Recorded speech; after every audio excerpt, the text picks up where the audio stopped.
Sa araw na makatagpo ka ng taong handa kang samahan mula sa pinakamagulo hanggang sa pinakamasayang sandali ng buhay mo. Huwag mo nang pakakawalan. Kasi sa mundo na ginagalawan natin ngayon, isang hamon ang makakita ka ng taong magmamahal sa'yo ng tapat at totoo. Taong maituturing mong palagi. Oo, palaging mananatiling sa'yo. Palaging uunawa.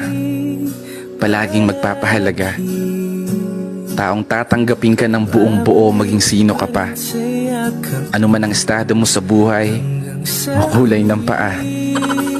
Taong hindi lang nakabase sa kung anong nakikita ng mga mata.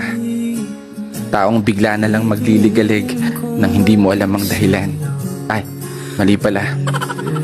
Taong makakasama mong mangarap at abutin ito ng sabay.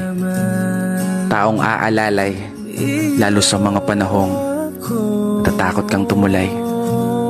Takot kang sumugal, takot kang humakbang. Pinanghihinaan ng loob sa pagkakataong hindi umuugnay ang mga plano at gusto sa pag-ikot ng mundo. Isang palagi napupuno sa mga pagkukulang, kahinaan at kalakasan na tinataglay mo. Isang tao na maniniwala sa'yo.